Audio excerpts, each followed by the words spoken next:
ভিতর থেকে আওয়াজ আসবে, কে, নাম কি? আদম সফিউল্লাহ ডেকে ডেকে বলবে, আমি আদম সফিউল্লাহ। ভিতর থেকে জান্নাতের পাহারাদার ডাক দেয়া বলবে, না না, এখনো দরজা খোলার সময় হয় নাই। এরপর একে একে মুসা কালিমুল্লাহ আসবে, ইব্রাহিম খলিলুল্লাহ আসবে, ঈসা রূহুল্লাহ আসবে। এক একজন নবী তালা খোলার জন্য বলবে, কিন্তু বলবে না না, তালা খোলা যাবে না। এখন তখন সব নবীরা বাহির থেকে বলবে, কেন তালা খোলা যাবে না? এখনো যদি তালা খোলার সময় না হয়, তাহলে তালা খোলার সময় কখন? ভিতর থেকে জান্নাতের পাহারাদার আওয়াজ দিবে, এত নাম শুনি, মধুর নাম আমার নবী মুহাম্মদের নাম কেন শুনি না? আল্লাহ নবী সরকার দু আলমের নাম কেন শুনি না? মুহাম্মদ কেন আসে না? যতক্ষণ পর্যন্ত মুহাম্মদ বিশ্ব নবী, এই সরকার দু আলম নবী জান্নাতের মধ্যে না আসবে, জান্নাতের তালা খোলা হবে না। সমস্ত মানুষগুলা নবী সহ নবীকে তালাশ করতে থাকবে, তালাশ করতে থাকবে। আর যখন তালাশ করতে করতে তাকায় তাকায় দেখবে আপনার আমার নবী জাহান্নামের দরজার মধ্যে দাঁড়ায়া আপনার আমার পয়গম্বর দু চোখের পানিগুলা ছেড়ে ছেড়ে হাউমাউ করে কানবে আর ডাক দেয়া বলবে, আল্লাহ, সন্তান যদি মায়ের সামনে আগুনে জ্বলে মায়ের কেমন লাগে? আমি নবী আমার উম্মত গুলাকে তাদের মায়ের চাইতে 1000 গুণ বেশি ভালোবাসি। ও দয়ার মালিক আল্লাহ, আমার উম্মত গুলা জাহান্নামের মধ্যে জ্বলবে, আমি নবী জান্নাতে যাইবো, এটা কোনোদিন হইতে পারে না। আল্লাহ বলে, নবী আমার, ওয়ালা সাউফা ইউতিকা রাব্বুকা ফাতারদা। আল্লাহু আকবার। আল্লাহ বলবে, নবী আমার, আপনাকে আমি অনুমতি দিলাম, অনুমতি দিয়ে দিলাম, আপনাকে আমি এত পরিমাণ দেব। কত পরিমাণ? আল্লাহ বলবেন, নবী আমার, আপনি যাকেই পছন্দ হয়, যেই উম্মতকেই পছন্দ হয়, আপনি আপনার উম্মতদেরকে নিয়া নিয়া একে একে আপনার উম্মত গুলাকে জান্নাতের মধ্যে ঢুকায় দেন। সুবহানাল্লাহ। এরপর আল্লাহ তাআলা বলেন, আলাম ইয়াজিদকা ইয়াতীমান ফাআওয়া।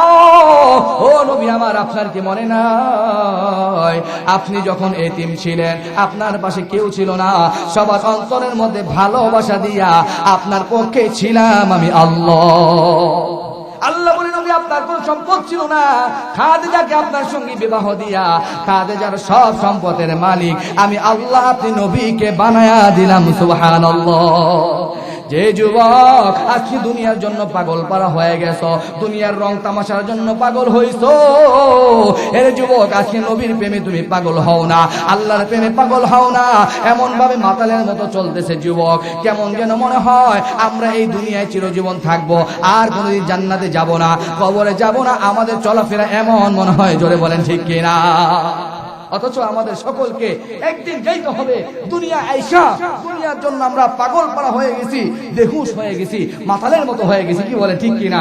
এই জন্যই তো আমার আল্লাহ মাঝে মাঝে ভূমিকম্পের মতো, সিলোর আর আয়নার মতো গজব দিয়া মাঝে মাঝে বলে, এই যুবক, কি ডিজে গান শোনা মজা লাগে, পরের মেয়ের সাথে কথা বলতে আর কট খাইতে মজা লাগে, কি বলে ঠিক কিনা? কিন্তু আল্লাহ বলেন, আল্লাহ তাআলা মাঝে মাঝে এরকম ভূমিকম্প দিয়া যুবকদের, মানুষদেরকে হুঁশ ফিরাইতে চায়। এই আমি দুনিয়ার মধ্যে তোরে পরকিয়া করার জন্য পাঠাই নাই, প্রেম প্রীতি অবৈধ ভালোবাসা করার জন্য পাঠাই নাই, আমি আল্লাহর সাথে ভালোবাসা করার জন্য পাঠাইছে। এই জন্য দুনিয়ার মধ্যে আমরা আসলাম 2 দিনের মুসাফির, কি বলেন ঠিক কিনা? এহি हम सब लोग मुसाफिर हैं, वही आखिर ठिकाना, कोई आगे रवाना है, कोई पीछे रवाना। जरा बोलें ठीक किना? अरे যুবক ভাই, তুমি মনে করতেছো তোমার হাতে অনেক সময় আছে, অনেক সময় আছে, বৃদ্ধ বয়সে তুমি নামাজ ধরবা, বৃদ্ধ বয়সে তুমি রোজা রাখবা, বৃদ্ধ বয়সে তুমি ভালো কাজ করবা, কোরআন তেলাওয়াত করবা। এর যুবক, কেন তুমি কি তোমার চোখের সামনে দেখো না তোমার মতো আমার মতো কত যুবক কবরের মধ্যে শুয়ে আছে? জোরে বলেন ঠিক কিনা? আমার ভাই, আসার সিরিয়াল আছে, যাওয়ার সিরিয়াল নাই। এখানে অনেক মুরব্বী বাবারা আছে, দাদারা আছে, নানারা আছে, যারা নিজেরা নিজেদের আপন নাতির জানাজা পড়ছে, এমন আল্লাহর বান্দা আমাদের মাঝে আছে না না? এই জন্য যুবক ভাই, আমিও তো তোমাদের মতো একজন যুবক, আমিও তো চাইলে তোমাদের মতো ক্লিন শেভ করতে পারতাম, আমিও তো চাইলে তোমাদের মতো ফুল প্যান্ট শার্ট পরে হ্যান্ডসাম হয়ে চলতে পারতাম, কিন্তু না না, কোরআনের কারণে, হাদিসের কারণে আমাকে আল্লাহ এই বুঝ দিয়েছে, এই দুনিয়া চিরজীবন থাকার জায়গা নয়, আমাদের সকলকেই একদিন না একদিন আমার আল্লাহর কাছে যাইতে হবে। এই জন্য আমাদের শুধরে যাইতে হবে, জোরে বলেন ঠিক কিনা? এই জন্য আমার কলিজার টুকরা ভাইয়েরা, এই দুনিয়ার রং তামাশা কিছুই না, কিছুই না বলে যখন তো চোখ বন্ধ হয়ে যাবে, তখন এই দুনিয়ার রং তামাশা সব জায়গায় রয়ে যাবে। আমার আমল নিয়ে আমার কবরে যাইতে হবে, কি বলেন ঠিক কিনা? আপনার আমার পয়গম্বর সরকারি দো আলম আমার নবী, মায়ার নবী যখন কোরআনের তেলাওয়াত করতেন, মানুষগুলো মনোমুগ্ধকর হয়ে যাইতো, আর ডাক দেয়া বলতো, মুহাম্মদ তুমি কি কবিতা শুরু করলা? তোমার কবিতাটা মক্কা নগরীর, মদিনার নগরী যেই মানুষটাই শোনে, ওই মানুষটা সহ্য করতে পারে না।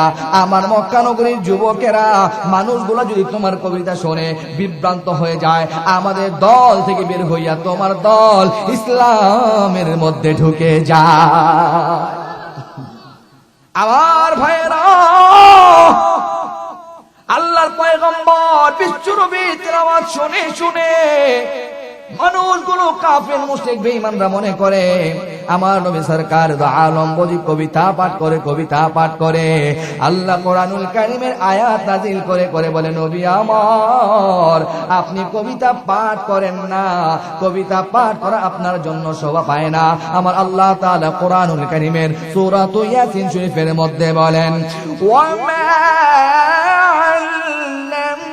علمناه الشعر وما ينبغي له إن هو إلا ذكر وقرآن مبين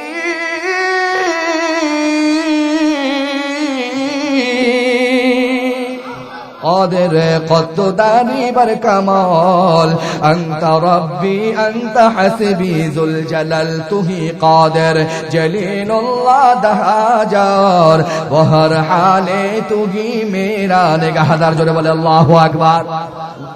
আমার ভাইরা, আল্লাহ বলে, নবী আমার কাফের মুশরিক বেঈমানের দল আপনার তেলাওয়াত শুনে শুনে বলে কবিতা পাঠ করেন, কিন্তু ওই সমস্ত কাফের মুশরিক বেঈমানদেরকে আপনি বলে দিন, ওয়ামা আল্লামনাহু শি'রা ওয়ামা ইয়ানবাগী লা ইন হুয়া ইল্লা যিকরু ওয়া কুরআনুম মুবিন। নবী আমার আপনি কাফের মুশরিকদেরকে বলে দিন, আপনি কবিতা বলেন না, আপনি শায়ের নন, কবিতা নন। আরবিতে কবিতাকে বলা হয় শায়ের।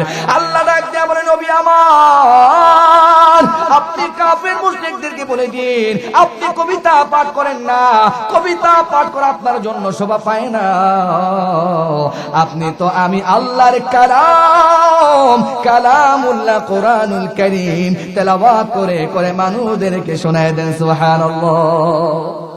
এই জন্যই তো ভাইয়েরা আমার, আল্লাহর পয়গম্বর সরকার দো আলমের কোরআনে তেলাওয়াতের এত মজা। কাফের মুশরিক বেঈমানরা বলে, নবী তুমি মুহাম্মদ তুমি কবিতা বলো। আল্লাহ তাআলা ডাক দেয়া বললেন, নবী আমার যেই সমস্ত কাফের মুশরিকের দল আপনাকে বলে আপনি কবিতা পাঠ করেন, ওই সমস্ত কাফের গুলাকে আপনি চ্যালেঞ্জ করে দেখান, তাদেরকে বলেন এটা যদি কোরআনকে যদি তারা কবিতা মনে করে, অত বড় সূরা লাগবে না, কোরআনুল কারীমের সবচাইতে ছোট সূরা সূরাতুল কাউসারের মতো একটা সূরা বানায়া মক্কা নগরীর বড় বড় কাফের মুশরিকদের দেখাইতে বলেন।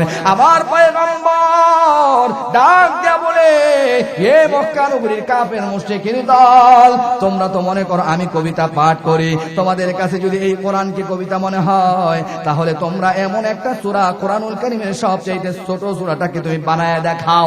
আল্লাহ নবী সরকার দো আলম আমার নবী যখন চ্যালেঞ্জ করার সঙ্গে সঙ্গে বড় বড় কাফের মুশরিক বেঈমানরা তার তৎকালীন জামানার মক্কা নগরীর সমস্ত কবিরা এক হয়ে গেল, একসঙ্গে হইয়া সবাই মিলে অনেক চেষ্টা করতে সবাই মিলে একটা পর্যায়ে হার মেনে গেল। আর ডাক দেয়া বলে, মুহাম্মদ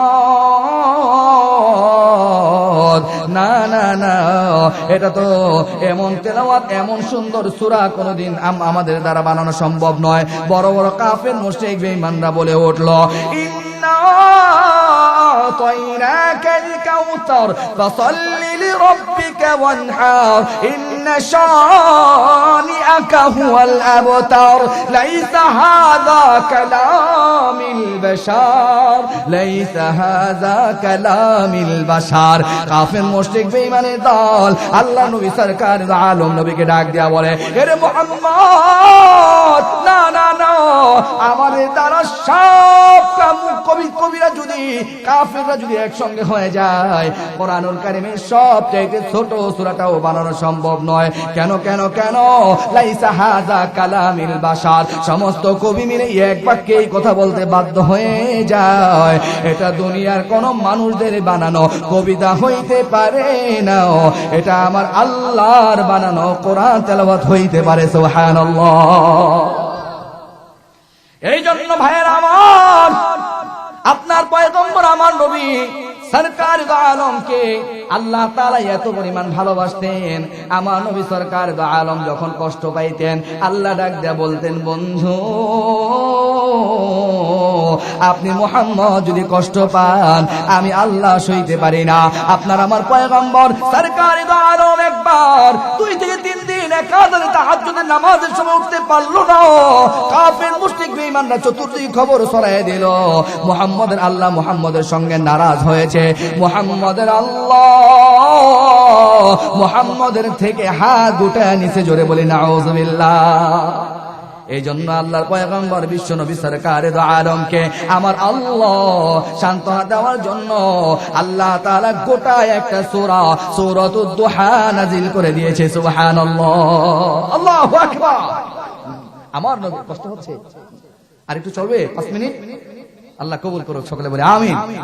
আমার ভাইয়েরা, আপনার আমার নবী সরকার দো আলম যখন কষ্ট পাইতেন, আল্লাহ তাআলা সূরা নাজিল করে করে আপনার আমার পয়গম্বরের চরিত্রের প্রশংসা করত, জোরে বলে সুবহানাল্লাহ। কারণ আল্লাহ আপনারে আমারে এমন এক নবী দিয়েছেন, যেই নবীর চরিত্র পৃথিবীর সবচেয়ে শ্রেষ্ঠ চরিত্র। আমার নবীর জীবন আদর্শ যদি কোনো কাফের মুশরিক বেঈমান যদি গ্রহণ করে, সে দুনিয়াতে সফল হয়ে যায়। আর আপনার আমার পয়গম্বর সরকার দো আলমের জীবন আদর্শ যদি কোনো মুসলমান, কোনো মুমিন যদি সফলভাবে যদি আল্লাহ নবীর আদর্শকে গ্রহণ করে, আল্লাহ তাআলা ওই ঈমানদারকে দুনিয়া ও আখিরাতে উভয় জাহানে সফল করে দেয়, জোরে বলে সুবহানাল্লাহ। কারণ আমার নবী এমন নবী, যেই নবী নবুয়ত পাওয়ার আগেও নবীর চরিত্র সুন্দর, নবুয়ত পাওয়ার পরেও নবীর চরিত্র সুন্দর, জোরে বলেন ঠিক কিনা? উদাহরণস্বরূপ বলি আপনাদেরকে, ধরেন আমাদের এই এলাকার একজন ভাই প্রবাসে থাকে, সৌদিতে থাকে, আছে না এরকম, থাকতে পারে তো সৌদি থেকে আসার সময় একটা গোল্ড নিয়ে আসলো, গোল্ডের বিস্কিট তো চিনেন আপনারা। এই গোল্ডের বিস্কিট আনলো, সুন্দরভাবে যত্ন করে সুকেসের মধ্যে রাইখা দিচ্ছে। রাইখা দেওয়ার পরে 10 বছর অতিক্রম হয়ে গেছে। 10 বছর পরে কি যদি সুকেসের মধ্যে গোল্ডটা রাইখা দেয়, স্বর্ণটা রাইখা দেয়, ওইটার চমকানো যে ভাবটা 10 বছরে কিছুটা কমবে না?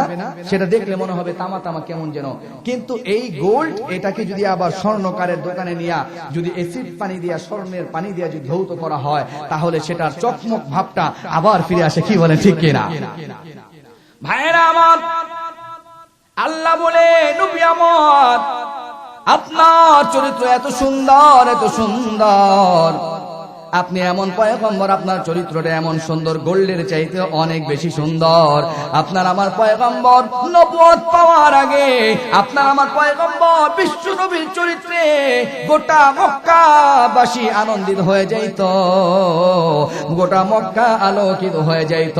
আর আপনার আমার পয়গম্বর সরকার দো আলমকে আমার আল্লাহ যখন নবুয়তের পানি দিয়া ধৌত করলেন, নবুয়ত যখন দান করলেন, যে নবীর চরিত্র দেখে মক্কা বসে আনন্দিত হয়ে যাইত, মক্কা আলোকিত হইয়া যাইত।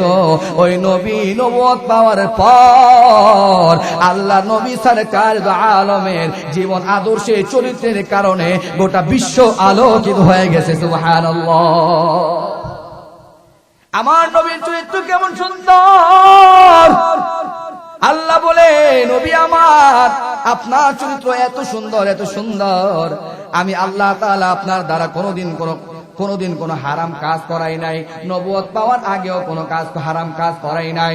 এমন কি নবুয়ত পাওয়ার পরে হারাম হয়েছে এমন কাজ যেগুলো আগে হালাল ছিল, এমন কাজও আমি আল্লাহ আপনি নবীর দ্বারা করাই নাই। সুবহানাল্লাহ। যেমন মদ খাওয়া, এটা কিন্তু শুরু থেকেই হারাম ছিল না। শুরু থেকে হারাম ছিল না। সরকারে দো আলম নবী আমার নবুয়ত পাওয়ার অনেক বছর পরে মদকে হারাম করা হয়েছে। মদ কিন্তু যতদিন পর্যন্ত আল্লাহ আদেশ না করলেন হালাল ছিল। অন্যান্য সাহাবীরা হারাম হওয়ার আগে কিন্তু কিছু কিছু সাহাবারা এই মদ পান করতেন, কিন্তু আপনার আমার নবী সরকারে দো আলমকে আল্লাহ তাআলা কোনদিন এক ফোঁটা মদ পান করাবে তো দূরের কথা, মদের এই সামনেও আল্লাহ তাআলা নেন নাই। জোরে বলি সুবহানাল্লাহ। শুধু তাই নয়, আল্লাহর নবী সরকারে দো আলম যখন 8 থেকে 10 বছর বয়স, বালক নবী আমার, শিশু নবী যখন, এই নবী সরকারে দো আলম যখন 8 থেকে 10 বছর বয়স, ওই জামানায় মক্কা নগরীর মধ্যে বাৎসরিক একটা উৎসব হইতো। যেমন আপনাদের আজকে মাহফিলের আয়োজন বাৎসরিক, আর ওই জামানায় বাৎসরিক উৎসবের আয়োজন হইতো। ওই উৎসবগুলোর মধ্যে গানের আয়োজন করা হইতো। তখনও পর্যন্ত গানকে হারাম করা হয় নাই। আপনার আমার পয়গম্বর সরকারে দো আলম তো বাচ্চা মানুষ, ছোট মানুষ, 8 থেকে 10 বছরের বালক নবী মুহাম্মদ তার বন্ধুদের সঙ্গে গেলেন সেই আনন্দ উৎসবে। এখন সবাই অপেক্ষা করছে কখন ঘোষণা আসবে, গানের আয়োজনে, গানের আসরে কখন যাবে। হঠাৎ করে ঘোষণা আসলো, এই এখনই গানের আসর শুরু হবে, তোমরা কে কে আসো তাড়াতাড়ি করে চলে আসো। সবাই দৌড়ে সেখানে যাইতে লাগলেন। আল্লাহর নবী সরকারে দো আলমের বাল্য বন্ধুগুলো বলতেছে, মুহাম্মদ তাড়াতাড়ি জলদি করে যাও, আমরা সেখানে যাব, আমরা যদি আগে না যাই তাহলে আগে সিট পাবো না। সমস্ত বন্ধুরা আপনার আমার পয়গম্বর সরকারে দো আলমকে যখন ডাকে, আমার নবী সরকারে দো আলম, আমার নবী সরকারে দো আলম ডাক দেয়া বলেন, আমার কেমন যেন মনে হলো মুহূর্তের মধ্যে আমার আল্লাহ আমার শরীরটাকে অবশ করে দিল, আর আমি ঘুমায় গেলাম। পরের দিন সকালে সূর্যের আলোর কারণে আমার ঘুমটা ভেঙে যায়। আমার ঘুমটা যখন ভেঙে যায়, আমি তাকায় দেখলাম গানের আসরে আমার যাইতে হয় নাই। তখনও পর্যন্ত গানটাকে হারাম করা হয় নাই, কিন্তু হারাম পরবর্তীতে করা হবে এমন কাজও আমার আল্লাহ আমি নবীর দ্বারা কোনদিন করাই নাই। সুবহানাল্লাহ। তখনও পর্যন্ত গানকে হারাম করা হয় নাই, পরবর্তীতে গানকে হারাম করা হয়েছে। কিন্তু দেখবেন আমার দেশের কিছু আউল বাউল, আবুল সরকারের মতো কিছু আউল আর বাউল আছে, তারা আমাদের মতো মোল্লা মৌলবীকে চ্যালেঞ্জ করে। কি কয় জানেন? কোন কিতাবে লেখা আছে গো হারাবাজনা গান। কি বলে না? কোন কিতাবে লেখা আছে গো হারাবাজনা গান। বাজনা গান যদি হারাম হইতো বেলাল কি আর আজান দিত? জোরে বলি নাউজুবিল্লাহ। এই সমস্ত আউল বাউলেরা বিভিন্ন জায়গায় যাত্রা গানের নামে আর মারেফতের নামে আমাদের মোল্লা মৌলবীদেরকে কোরআনকে বৃদ্ধা আঙ্গুলি দেখায়। কি বলেন ঠিক কিনা? এরা কি কয় জানেন? কয় শরীয়তের মোল্লারা কি বুঝে, শরীয়তের মোল্লারা কিছু বুঝে না। তারা বলে আমরা শরীয়তের মোল্লারা 30 পারা আমাদের কাছে আছে, আল্লাহ কোরআন নাজিল করছিল 90 পারা, 30 পারা শরীয়তের মোল্লাগো দিছে আর বাকি 60 পারা হেগো দিছে। জোরে বলি নাউজুবিল্লাহ। এই হলো তাদের অবস্থা। সারা রাত গান করে আর আমাদেরকে বলে যে গান বলে হারাম না, গান হারাম না। অথচ আল্লাহ তাআলা ডাইরেক্ট কোরআনুল কারীমের মধ্যে আয়াত নাজিল করে দিয়েছেন কোরআন এই গানের বিরুদ্ধে। জোরে বলি সুবহানাল্লাহ। আল্লাহর নবী সরকারে দো আলম যখন, নবীর চেহারা কত সুন্দর ছিল, আমার নবীর কোরআন তেলাওয়াত কত সুন্দর ছিল। আপনার আমার নবী সরকারে দো আলম যখন কোরআনুল কারীমে তেলাওয়াত করতেন, মানুষগুলো সহ্য করতে পারতো না। আপনার আমার নবীর কাছে চলে আসতেন আর আপনার আমার নবীর সামনে যাইয়া নবীর হাতের মধ্যে হাত দিয়ে কালমা পড়ে মুসলমান হয়ে যাইতো। জোরে বলি সুবহানাল্লাহ। কাফের মুশরিক বেঈমানরা এটা সহ্য করতে পারতেন না। সমস্ত কাফের মুশরিক বেঈমানের দল চিন্তায় পড়ে গেল। আর সবাই মিলে বলে মুহাম্মদের সামনে যখন মানুষগুলো চলে যায়, মুহাম্মদের সামনে যে মানুষটা যায় আর যে মানুষটা কোরআন তেলাওয়াত শুনে মুহাম্মদের ওই মানুষটা সহ্য করতে পারে না, মানুষগুলোকে আটকাইতে হবে। কিভাবে আটকানো যায়? আবু জাহেল, উতবা, শাইবা, বড় বড় কাফের মুশরিক বেঈমানের দল চতুর্দিকে খবর ছড়াই দিল, মক্কা নগরীতে যত সুন্দর সুন্দর রমণী নারীগুলো আছে তাদেরকে একসঙ্গে করো, একত্রে করো। মুহাম্মদ যখন কোরআনের আসর বসাবে এই কোরআনের বিপরীতে অপোজিটে আমরা গানের আসর বসাবো, জোরে বলি নাউযুবিল্লাহ। যখন এইভাবে গানের আসর বসানো হয়, আল্লাহ তাআলা ডাইরেক্ট কোরআনুল কারীমের আয়াত নাজিল করে দেন, ওয়া মিনান নাসি মান ইয়াশতারি লাহুয়াল হাদিস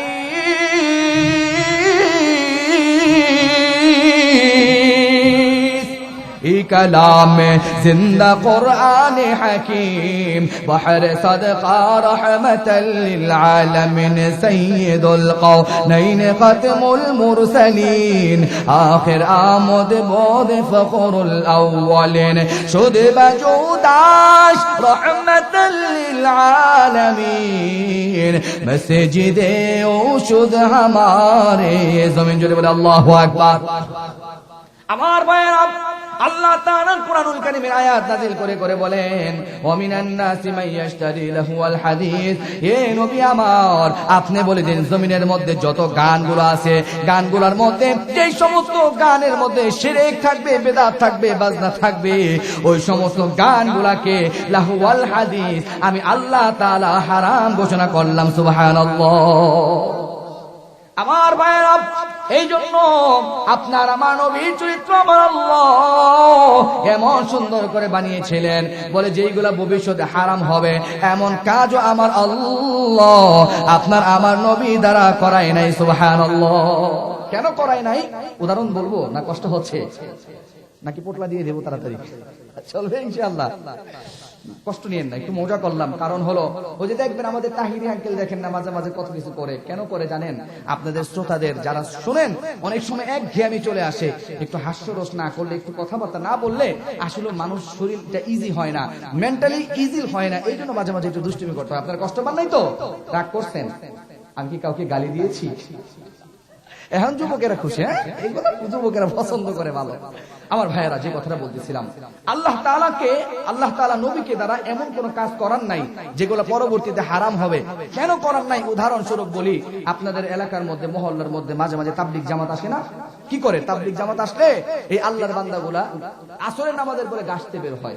তো একজন যুবক 20 থেকে 25 বছর বয়স, যুবকটা রাস্তার মধ্যে দাঁড়ায় দাঁড়ায় বিড়ি খাইতেছে। এমন সময় একজন তাবলীগের সাথী ভাই সে তার কাছে গেল, যাইয়া তার হাতের মধ্যে ধইরা, বাবার বয়সী লোকটা যখন তার হাতের মধ্যে ধরলো আর বলল, বাবা, মসজিদের মধ্যে আল্লাহর রাস্তায় একটা মানুষ, একটা জামাত আসছে, একটু মাগরিবের পরে ঈমান ইয়াকিনের কথা হবে, তুমি যদি একটু শুনতা অনেক ভালো হইতো বাবা। এখন বাবার বয়সী মানুষটা যখন হাত ধরে তখন তার ফিরিয়ে দিতে দেওয়া যায় না। তো কি করে? যুবকটা তার সঙ্গে চলে যায় মসজিদের মধ্যে। মাগরিবের নামাজ যখন হয়, মাগরিবের নামাজ হওয়ার পরে মাগরিবের নামাজের পরে এবার ঈমান ইয়াকিনের কথা শুরু হয়ে যায়। আর ঈমান ইয়াকিনের কথা, কোরআনের কথা যে যত বেশি শুনবে তার অন্তরের ঈমানকে জিয়াদা করে দিবেন যিনি, তিনি কে? তিনি আমার আল্লাহ। আল্লাহ তাআলা কোরআনুল কারীমে বলেন, وذكر فإن الذكرى تنفع المؤمنين।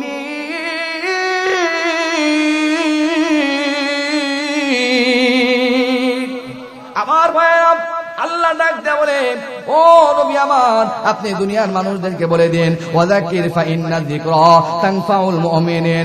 আলোচনা করো তো, কুরআনুল কারীমের আলোচনা করো, কোরআনের তাফসীর শোনো, কোরআনের আলোচনা শোনো, ঈমান ইয়াকিনের কথা শোনো। যে যত বেশি কুরআনুল কারীমের তেলাওয়াত শুনবে তাদের অন্তরের ঈমানকে জিয়াদা করে দেবে, বাড়ায়া দিবে আমার আল্লাহ। যুবকটা গেলেন যখন, যাইয়া এখন শুনতেছে, মজাই লাগে ঈমান ইয়াকিনের কথা। শুই না তার হৃদয়টা গলে গেছে, হৃদয়টা গলে গেছে যখন। এখন যুবকটাকে যখন বয়ান করা শেষ, ঈমান ইয়াকিনের কথা বলা শেষ, এবার যিনি ঈমান ইয়াকিনের কথা বলতেছেন উনি বলতেছেন, আচ্ছা তোমরা এখানে যারা ঈমান ইয়াকিনের কথা আমরা শুনেছি এদের মধ্যে থেকে চিল্লা দেওয়ার জন্য প্রস্তুত আছো কে? যুবকের দিলটা নরম হয়ে গেছে, কোরআনের কথা শুই না, হাত তুলছে, আমি চিল্লাই যাব। যুবকটা লম্বা জুব্বা ছিল না, আবার সেই জুব্বা চলে আসছে, চিল্লা থেকে চলে আসার পর, এবার আসার পরে মসজিদের মসজিদের মধ্যে মাইকের আজান হয়েছে, আজান যখন হয় এবার যুবকটা যখন নামাজ পড়তে যায়, ওই যে দোকানের মধ্যে দাঁড়ায় দাঁড়ায় আড্ডা দিত, বিড়ি খাইতো বন্ধুদের সাথে, ওই দোকানের সামনে দিয়ে যখন যায় হঠাৎ করে মনে পড়ে, মাত্র কয়েকদিন আগে তো আমিও তো এরকম মসজিদের মধ্যে আজান হতো 5 ওয়াক্ত, কিন্তু আমি যাইতাম না, দোকানের মধ্যে সার দোকানে দাঁড়ায় দাঁড়ায় যুবকদের সাথে আড্ডা দিতাম।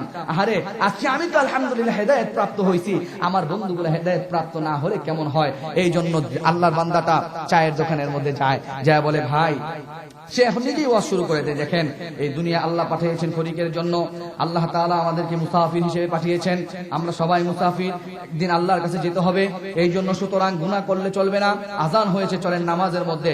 এখন এই দাওয়াতটা যখন যুবকটা দেয়, ওই চার দোকানের মধ্যে দেখবেন 2টা ভাগ হয়ে যায়, কি বলে ঠিক কিনা? এক ভাগ যারা আপনাদের মতো ভালো মানুষ, এরা বলে মনে মনে যে যুবকটাকে তো কয়েকদিন আগেও দেখলাম আমাদের সাথে বিড়ি খাইতো, আমাদের সাথে কত কিছু করতো, নামাজের জায়গায় নামাজ আর তার আমলের জায়গায় কিন্তু সে কত সুন্দর পরিবর্তন হয়ে গেছে। আবার সব আল্লাহর বান্দা কিন্তু ভালো হয় না, কিছু কিছু আল্লাহর বান্দা যুবকগুলো এটাও কয়, মাত্র কয়েকদিন আগে আমাগুলোকে বিড়ি খাইছে, নামাজের খবর ছিল না, এক চিল্লা দিয়ে আল্লাহর ওলি হয়ে গেছে, এখন আমাকে নামাজের কথা কয়। এমন কথা বলার মতো লোক আমাদের সমাজে আছে না নাই? আমার ভাইরা, এই জন্যই আল্লাহ তাআলা আপনার আমার নবী দ্বারা এমন কোন কাজ করার নাই যে কাজগুলা পরবর্তীতে হারাম হয়ে যাবে। মদ খাওয়া, সুদ খাওয়া, জুয়া খেলা, এমন কোন কাজ আপনার আমার নবী দ্বারা করার নাই। কেন করার নাই? কেন করার নাই? এই জন্য করাই নাই, আল্লাহর পয়গম্বর নবুয়ত পাওয়ার পর মানুষদেরকে যখন বলবো মদ খাইও না, মানুষদেরকে যখন বলবে সুদ খাইও না, মানুষদেরকে যখন নবী আমার বলবে তোমরা হারাম খাইও না, গান শুনো না, ওই সমস্ত কাফেররা যেন আপনার আমার নবীকে এই কথা না বলতে পারে, মুহাম্মদ তুমি নিজেও তো এককালে মদ খাইতা, নিজেও তো এককালে গান শুনতা, এই কথাগুলো যেন না বলতে পারে। এই জন্য আপনার আমার পয়গম্বরকে নবুয়ত পাওয়ার পরবর্তী যে বিষয়গুলোকে আমার আল্লাহ হারাম করে দিবে, ওই বিষয়গুলোকেও আমার আল্লাহ আপনার আমার নবী দ্বারা কোনোদিন করার নাই। সুবহানাল্লাহ। এই জন্য বড় বড় কাফের মুশরিক বেঈমানরা আপনার আমার নবীকে মারার জন্য অনেকবার ষড়যন্ত্র করছে, কিন্তু আপনার আমার নবীর চরিত্রে আঘাত করতে পারে নাই, কি বলেন ঠিক কিনা? তারা সব সময় মক্কার কাফেররা বলতো মুহাম্মদ আল আমিন, মুহাম্মদ আস সাদিক, জোরে বলে সুবহানাল্লাহ ওয়া বিহামদিহি। কারণ হলো মুহাম্মদ বিশ্ব নবীর চরিত্র অনেক সুন্দর ছিল, কিন্তু বড় দুঃখের বিষয়, আফসোসের বিষয়, ওই জামানার বড় বড় কাফেররা যারা আল্লাহ নবীকে সরাসরি দেখছে, এরা কোনোদিন আল্লাহ নবীর চরিত্রে আঘাত করে নাই। কিন্তু বর্তমান আমার দেশের কিছু নাস্তিকের বাচ্চা আর মুরতাদের বাচ্চা আছে, তারা বলে আপনার আমার নবী সরকারে দো আলম খায়সাতের কারণে 9 বছরের শিশু আয়েশাকে বিবাহ করছে, জোরে বলি নাউজুবিল্লাহ। আবার কি বলে? আবার বলে সম্পদের লোভে আম্মাজান খাদিজাকে বিয়ে করছেন। আসলে সম্পদের লোভে আম্মাজান খাদিজাকে বিয়ে করেন নাই। এই যুবক, সারা জীবন তো খালি বিভিন্ন ধরনের গান বাজনা আর ডিজে পার্টির পিছনে ঘুরো, মাঝে মাঝে আমার নবীর জীবন আদর্শ সিরাতগুলো পড়বা, সেগুলোর মধ্যে পড়লে বুঝতে পারবা আল্লাহর নবী সরকারে দো আলমের সঙ্গে আম্মাজান খাদিজার বিয়ে হয়েছিল, সেটা আল্লাহর নবীর ইচ্ছা ছিল না। সর্বপ্রথম আম্মাজান খাদিজার পক্ষ থেকে আপনার আমার নবীকে বিবাহের জন্য প্রস্তাব দেওয়া হয়, জোরে বলে সুবহানাল্লাহ। আমার ভাইয়েরা, কেন কেন? কারণ হলো ওই জমানায় হঠাৎ করে একবার মক্কা নগরীর মধ্যে দুর্ভিক্ষ শুরু হয়ে গেছে। এমন সময় মক্কা নগরীর ওই জমানার তৎকালীন সবচেয়ে বড় ব্যবসায়ীদের মধ্যে একজন ব্যবসায়ী ছিল আম্মাজান খাদিজা। ওনার অনেকগুলা মাল সিরিয়ার মধ্যে পাঠালেন ব্যবসার জন্য। সিরিয়ার মধ্যে যখন ব্যবসার জন্য পাঠাইছে, এখন ব্যবসায় পাঠানোর জন্য একজন আমানতদার লোক লাগবে। আম্মাজান খাদিজা আবু তালেবকে ডাক দেয়, বলে আবু তালেব, তোমার ভাতিজা মুহাম্মদের মতো এমন আমানতদার যুবক মক্কা নগরীতে আর নাই, তুমি একটু মুহাম্মদকে বলো না আমার সম্পদের মালগুলার জিম্মাদার হইয়া যেন সিরিয়ার মধ্যে চলে যায়। আবু তালেব বলার পর রাজি হয়ে গেল। বিশাল বড় ঘটনা সংক্ষেপে বলি। এবার আল্লাহর পয়গম্বর যখন খাদিজার সম্পদগুলা নিয়া সিরিয়ার মধ্যে ব্যবসার জন্য যায়, ব্যবসা থেকে যখন ফিরে আসে, আসার পর আম্মাজান খাদিজা দেখে সিরিয়া থেকে এত পরিমাণ ব্যবসা হয়েছে, জীবনে কোনোদিন আম্মাজান খাদিজার এমন পরিমাণ ব্যবসা আর কোনোদিন হয় নাই। সুবহানাল্লাহ। বরকত দিয়ে ভরপুর করে দিয়েছে। আম্মাজান খাদিজা চিন্তার মধ্যে পড়ে গেল, কারণ এমন ব্যবসা তো কোনোদিন হয় নাই। এই জন্য পরবর্তী সফরের মধ্যে আম্মাজান খাদিজার একজন সঙ্গী ছিল, যার নাম ছিল মাইসারা। এই মাইসারাকে আল্লাহর পয়গম্বরের সঙ্গে পাঠায় দেয়। পাঠায় দেওয়ার পর কয়েকদিন পর আবার যখন কাফেলাটা ফিরে আসে, আম্মাজান খাদিজা রাদিয়াল্লাহু তাআলা আনহা ডাক দেয়, বলে মাইসারা, মুহাম্মদকে যেদিন থেকে আমি সিরিয়ার মধ্যে ব্যবসার জন্য পাঠাই, আমার ব্যবসার লাভ হয়ে গেল, লাভ দ্বিগুণ, তিনগুণ, চারগুণ বেড়ে গেল। কারণটা কি? মুহাম্মদের মধ্যে কোনো বিশেষ কিছু ক্ষমতা আছে কিনা আমাকে তুমি বলো। মাইসারা ডাক দেয়, বলে খাদিজা, তাহলে শোনো, আমরা যখন ব্যবসার জন্য ব্যবসার কাফেলা নিয়ে যখন যাই, অনেক কঠিন রোদ্রের মধ্যে যখন সামনের দিকে আগায়, এত পরিমাণ রোদের কারণে আমাদের মাথাগুলো ফেটে যায় অবস্থা। কিন্তু আমি মাইসারা তাকায়া দেখলাম, মুহাম্মদ যখন রাস্তা দিয়া রোদের মধ্যে হেঁটে যায়, মুহাম্মদের মাথার উপরে কেমন যেন একটা মেঘ মালা এসে আপনার আমার পয়গম্বর বিশ্ব নবীকে ছায়া দেয়। আম্মাজান খাদিজা আর বুঝতে বাকি রইল না। আম্মাজান খাদিজা বুঝে গেলেন ইনি হচ্ছেন মক্কার সেই মুহাম্মদ নবী হবে। আম্মাজান খাদিজা রাদিয়াল্লাহু তাআলা আনহা প্রস্তাব করলেন মুহাম্মদ বিশ্ব নবীকে বিবাহ করবেন। বিবাহ করার পর বিবাহের প্রথম রজনীতে বাসর ঘরের মধ্যে যাইও। আম্মাজান খাদিজা ডাক দেয়া বলে, মুহাম্মদ, ও প্রাণের স্বামী আমার, আপনার কাছে আমি বললাম আপনি যে আল্লাহর নবী হবেন কোনো সন্দেহ নাই। আজকে বিবাহের আমি খাদিজার যত সম্পদ আছে সমস্ত সম্পদ গুলো আমি আপনি মুহাম্মদ বিশ্ব নবীর কদমের মধ্যে দিয়ে দিলাম। সুবহানাল্লাহ, আল্লাহু আকবার। এই জন্যই আল্লাহ তাআলা সূরাতুদ দুহার মধ্যে বলেন, সর্বশেষ আমি বলতেছি, সূরাতুদ দুহার মধ্যে আল্লাহ কি বলেন? ওয়াদ-দুহা, আপনার আমার পয়গম্বর সরকার দু আলমকে সান্ত্বনা দেওয়ার জন্য বলেন, ওয়াদ-দুহা ওয়াল-লাইলি ইযা সাজা মা ওয়াদ্দাকা রাব্বুকা ওয়া মা ক্বালা। আল্লাহ তাআলা ডাক দিয়ে বলেন, নবী আমার, ওয়াদ-দুহা, প্রভাতী সকালের কসম দিয়ে বললাম, ওয়াল-লাইলি ইযা সাজা, গুরগুটে কঠিন গভীর রাতের কসম দিয়ে বললাম, মা ওয়াদ্দাকা রাব্বুকা ওয়া মা ক্বালা। নবী আমার, আপনি মন খারাপ করবেন না কাফের মুশরিক বেঈমানদের কথায়। কাফের মুশরিক বেঈমানরা বলে আল্লাহ তাআলা নবীর উপর নারাজ হয়ে গেছে, নবীর কাছ থেকে হাত গুটায় নিছে। আল্লাহ বলে, না না, মা ওয়াদ্দাকা রাব্বুকা ওয়া মা ক্বালা। আমার নবী গো, আপনার আল্লাহ আপনার উপর নারাজ হয় নাই, আপনার কাছ থেকে হাত গুটায় নেয় নাই। আপনার আল্লাহ আপনার সঙ্গে আছে। আর আল্লাহ তাআলা ডাক দিয়ে বলেন, ওয়ালা সাউফা ইউতিকা রাব্বুকা ফাতারদা। ওচিরে আপনার আল্লাহ আপনি নবীকে এত পরিমাণ দিবে, আপনি নবী খুশি হয়ে যাইবেন। সুবহানাল্লাহ। আমার ভাইরা, ওয়ালা সাউফা ইউতিকা রাব্বুকা ফাতারদা, এটার ব্যাখ্যায় মুফাসসিরগণ বলেন, কিয়ামতের দিন যখন আল্লাহ তাআলা সব মানুষদেরকে দাঁড় করায় দিবেন, সব মানুষদেরকে দাঁড় করায়া আল্লাহ তাআলা সব নবীদেরকে ডাক দেয়া বললেন, আজকে যারা নবী আছেন আপনাদের কোনো হিসাব লাগবে না, হিসাব কিতাব লাগবে না, আপনারা বিনা হিসাবে জান্নাতের মধ্যে চলে যান। সমস্ত নবীগণ যখন জান্নাতের মধ্যে চলে যাবে, সব নবীরা যখন জান্নাতের মধ্যে যাবে, আদম সফিউল্লাহ সর্বপ্রথম যাবে। তাকায় দেখবে জান্নাতের গেটের মধ্যে তালা ঝুলে আছে, তালা। বাহির থেকে আওয়াজ করবে, হে জান্নাতের পাহারাদার, তালা খুলে দাও, আল্লাহ আমাদেরকে জান্নাতে যাওয়ার অনুমতি দিয়েছে। ভিতর থেকে আওয়াজ আসবে, কে, নাম কি? আদম সফিউল্লাহ ডেকে ডেকে বলবে, আমি আদম সফিউল্লাহ। ভিতর থেকে জান্নাতের পাহারাদার ডাক দেয়া বলবে, না না, এখনো দরজা খোলার সময় হয় নাই। এরপর একে একে মুসা কালিমুল্লাহ আসবে, ইব্রাহিম খলিলুল্লাহ আসবে, ঈসা রূহুল্লাহ আসবে। এক একজন নবী তালা খোলার জন্য বলবে, কিন্তু বলবে না না, তালা খোলা যাবে না। তখন সব নবীরা বাহির থেকে বলবে, কেন তালা খোলা যাবে না? এখনো যদি তালা খোলার সময় না হয়, তাহলে তালা খোলার সময় কখন? ভিতর থেকে জান্নাতের পাহারাদার আওয়াজ দিবে, এত নাম শুনি, মধুর নাম আমার নবী মুহাম্মদের নাম কেন শুনি না? আল্লাহ আল্লাহ নবী সরকার দু আলমের নাম কেন শুনি না, মুহাম্মদ কেন আসে না? যতক্ষণ পর্যন্ত মুহাম্মদ বিশ্ব নবী এই সরকার দু আলম নবী জান্নাতের মধ্যে না আসবে, জান্নাতের তালা খোলা হবে না। সমস্ত মানুষগুলা নবী সহ নবীকে তালাশ করতে থাকবে, তালাশ করতে থাকবে। আর যখন তালাশ করতে করতে তাকায় তাকায় দেখবে আপনার আমার নবী জাহান্নামের দরজার মধ্যে দাঁড়ায়া আপনার আমার পয়গম্বর দু চোখের পানিগুলা ছেড়ে ছেড়ে হাউমাউ করে কানবে আর ডাক দেয়া বলবে, আল্লাহ, সন্তান যদি মায়ের সামনে আগুনে জ্বলে মায়ের কেমন লাগে?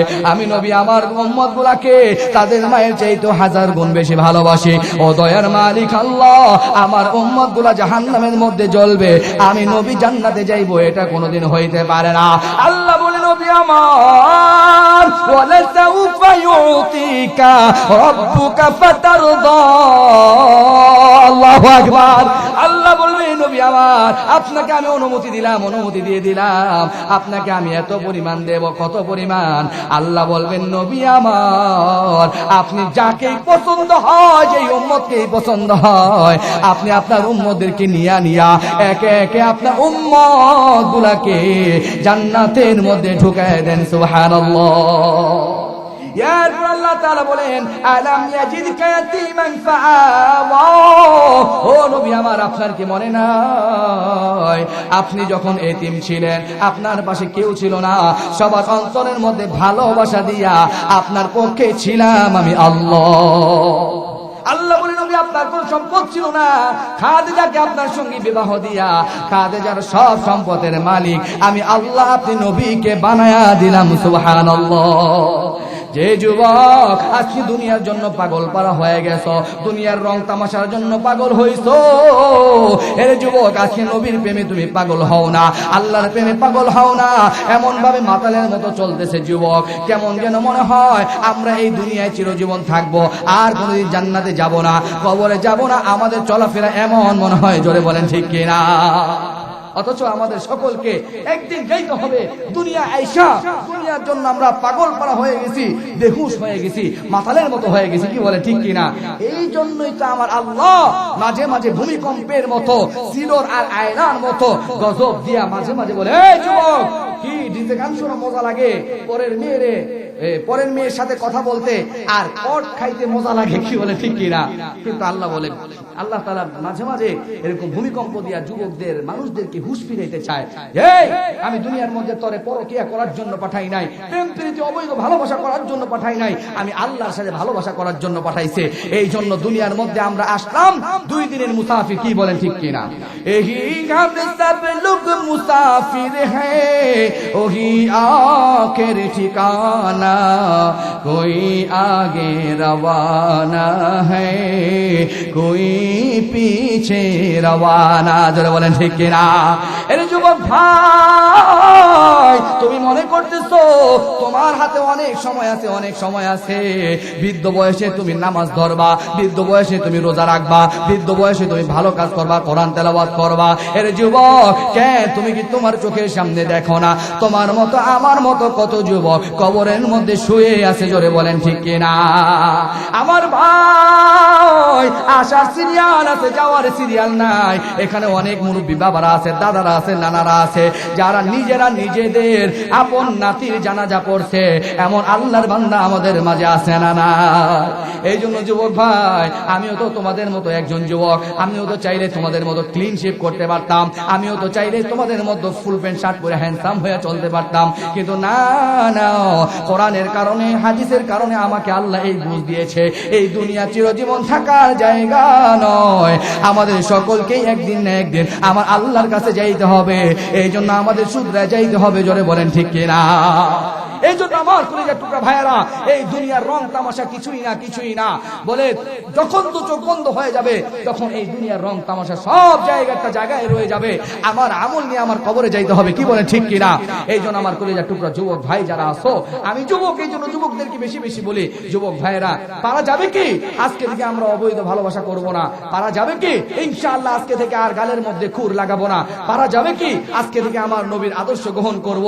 আমি আর নবীর সুন্নত যেরকম মাথায় পাগড়ি, আমরা মাথায় টুপি দেব, নবীর সুন্নতের পোশাকটা গায়ের মধ্যে দেব, এইভাবে নবীর আদর্শ পালন করে চলার মতো যুবক আছো তো ইনশাআল্লাহ? কে কে আছে? যদি হাত তুলে আল্লাহকে দেখিয়ে দাও। লিল্লাহি তাকবীর, লিল্লাহি তাকবীর। আল কোরআনের আলো। আল্লাহ তাআলা কবুল করুন, সকলে বলে আমিন। আমার ভাইয়েরা, আমি আগেই বলেছি গভীর রাত করা যাবে না। আমার পূর্বে বয়ান করেছেন আমার কলিজার টুকরা ভাই হযরতুল আল্লাম হযরত মাওলানা হাসিবুল্লাহ বিন সাঈদ হাফিজাহুল্লাহ।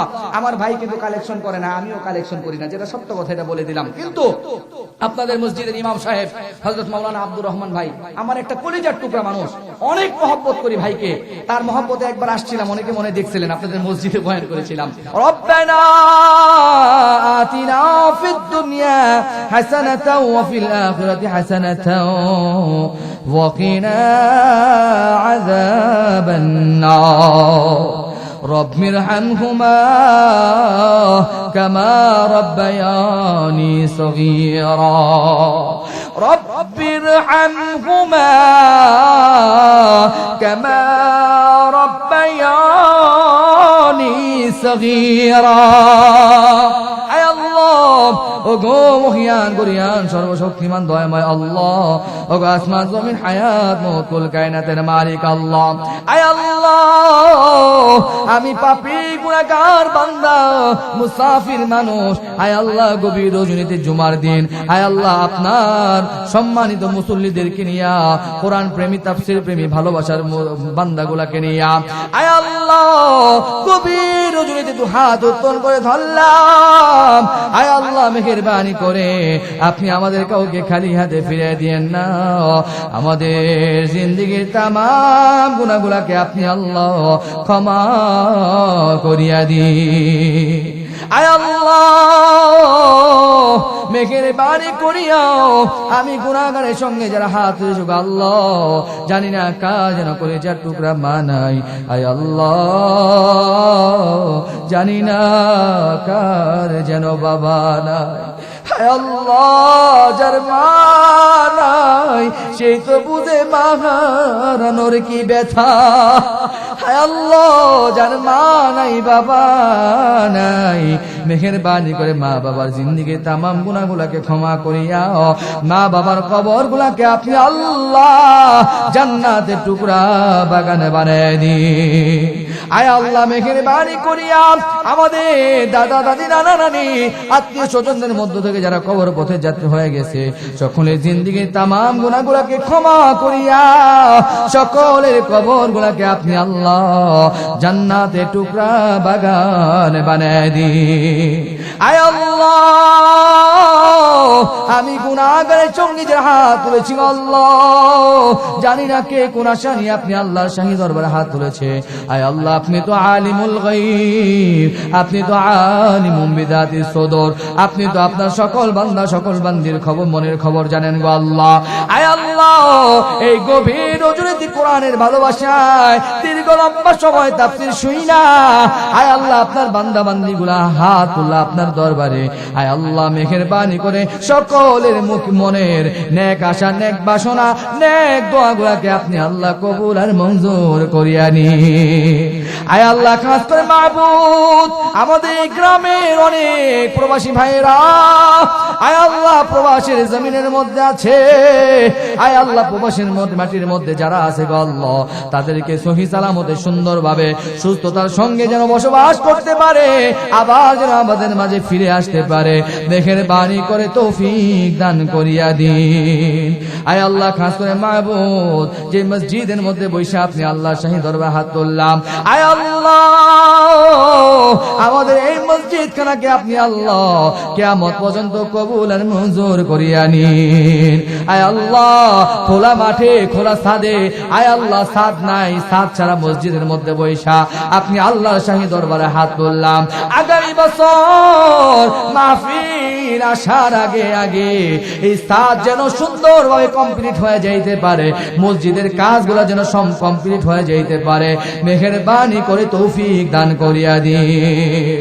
আয় আল্লাহ খাস করে মাবুদ মাবুদ, আয় আল্লাহ এই সূর্য নগরে সূর্য সন্তানেরা, আয় আল্লাহ যুবকেরা, দাড়ি পাকা মুরব্বীরা মসজিদের ভালোবাসায়, আপনার ভালোবাসায় মনকে উজাড় করিয়া, দিলকে উজাড় করিয়া দান করেছে গো আল্লাহ। মেঘের বাণী করে সকলের দান গুলাকে আপনি আল্লাহ কবুল আর মঞ্জুর করিয়া নি। আয় আল্লাহ যে যে উদ্দেশ্যে দান করেছে গো আল্লাহ, মেঘের বাণী করে সকলের মনের নেক আশা, নেক দোয়া গুলাকে আপনি আল্লাহ কবুল আর মঞ্জুর করিয়া নি। আয় আল্লাহ খাস করে মাবুদ এই মসজিদে সম্মানিত ইমাম সাহেব, আমার কলিজার টুকরা ভাই, আয় আল্লাহ আব্দুর রহমান ভাই থেকে নিয়া, মসজিদের কমিটির ভাইদের থেকে নিয়া, গোটা মসজিদের সব মুসল্লিদেরকে আপনি আল্লাহ কবুল আর মঞ্জুর করিয়া নি। আয় আল্লাহ এই মসজিদের এরিয়ার মধ্যে আমার যত মা বোনেরা আছে, মা বোনদেরকে আপনি আল্লাহ 5 ওয়াক্ত নামাজি বানায় দিন, মা বোনদেরকে পর্দানিশীন বানায় দিন। আয় আল্লাহ মা বোনদেরকে কাল কিয়ামতের দিন হাসরের ময়দানে মা ফাতেমার সাথে মা খাদিজার সঙ্গে হাসর নাসর করার তৌফিক দান করিয়া দিন। আয় আল্লাহ পরিশেষে আমার কলিজার টুকরা ভাই, আয় আল্লাহ জনাব হযরত মাওলানা হাসিবুল্লাহ বিন সাইদ ভাই, আয় আল্লাহ একই সঙ্গে কত কোরআনের মাহফিলে কথা বলি গো আল্লাহ, আমার কলিজার টুকরা হাসিবুল্লাহ বিন সাইদ ভাই, আয় আল্লাহ সারা বাংলাদেশের মধ্যে আমার সঙ্গে কোরআনের মাহফিলে যাকে নিয়ে যায়, আমার প্রিয় আজিজুল ইসলাম অপু ভাইকে নিয়া, আয় আল্লাহ মুজাহিদ বিন নাজির ভাইকে, সকলকে আপনি আল্লাহ কবুল আর মঞ্জুর করিয়া নি। সুবহান রাব্বিকা রাব্বিল ইজ্জাতি আম্মা ইয়াসিফুন ওয়া সালামুন আলাল মুরসালিন। আয় আল্লাহ পরিশেষে আপনার কাছে বিশেষভাবে দরখাস্ত জানাই গো আল্লাহ, আমাদেরকে আপনি আল্লাহ মরণের পরোয়ানা যখন জারি করে দিবেন গো আল্লাহ, আয় আল্লাহ মেঘের বাণী করে আমাদের কাউকে রাস্তাঘাটের মধ্যে অ্যাক্সিডেন্টের মৃত্যু দিয়েন না, আগুনে পুড়ে মারিয়েন না গো আল্লাহ, পানিতে ডুবাইয়া মারিয়েন না। আয় আল্লাহ মরণের পরোয়ানা যখন জারি হয়ে যাবে